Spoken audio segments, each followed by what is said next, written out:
The barn that we've been working on in the woods has hit a really neat milestone. The roof metal is more or less fully committed. Actually, it's fully committed.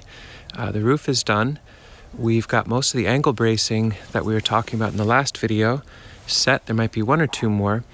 And now we're starting to work on the design for the north wall and some of the layout inside. I'd like to share how all this is progressing. So if this is of interest to you, a round pole, super low cost DIY barn, then stick around. This roof ended up being 10 panels long, and each panel is 3 feet. So it ended up being a 30-foot length for the roof line of this structure. I think it's still around 18, almost 20 from the north low end to the south high end. And we have some overlapped pieces up there.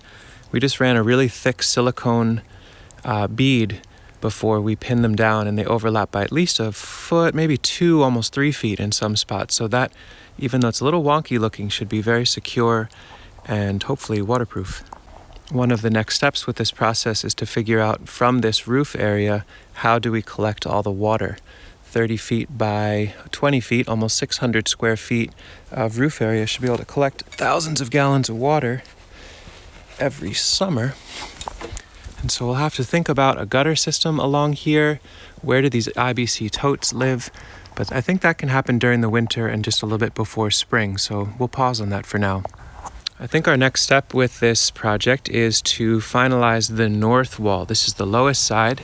This is the side that faces our neighbors, and it'd be nice to have it in a wall form where we've got more privacy, a little sound blockage in both directions if we're doing woodworking in here.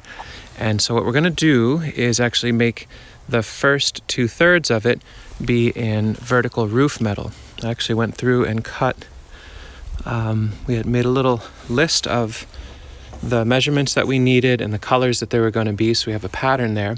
And then there's cut out 8 sheets at various lengths that we just need more lumber for it, but will eventually be from the ground up to about here, and then polycarbonate panels will be the rest of the way up.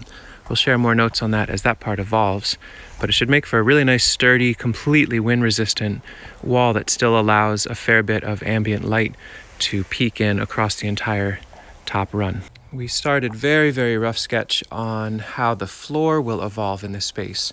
So what Juan and I are doing is using the wheelbarrow here and shovels, and then going over to an area that we started a small pond a ways back, and harvesting this really dense, clayey, sandy material, getting the pond to expand out a little bit, very, very micro pond, but this will be full in the spring.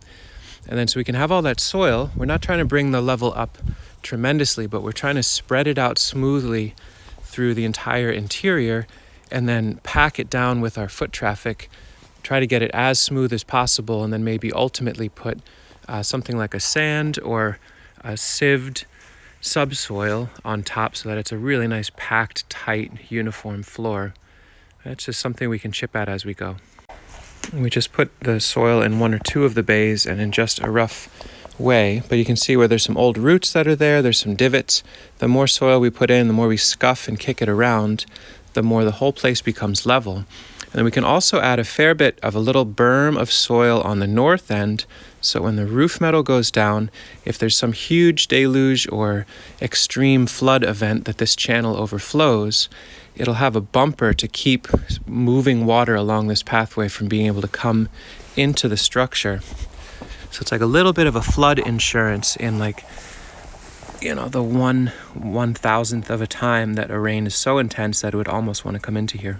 The next session that we put in on this barn space will be about collecting some more lumber. We'll probably hit up our local scrapyard of locust offcuts. It's our favorite place to get wood.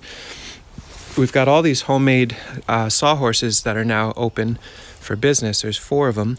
And so we can start doing some of the woodworking and processing on the next bits while we're actually undercover. We can even start leaving tools out here, which is exciting.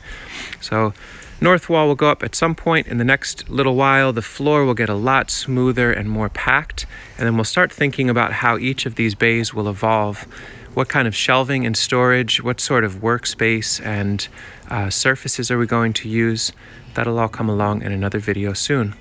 That's our update on a very simple 600-ish square foot outdoor barn that is somewhere right around $80 in total so far. And I personally like how it's coming along, and hope you do too. Let us know what sort of questions you have, comments, concerns, some ideas, or maybe there's some neat pictures or descriptions of projects you're up to where you live. Share them in the comments. Let's have some more conversation about funky DIY but sturdy homemade outbuildings. Take care.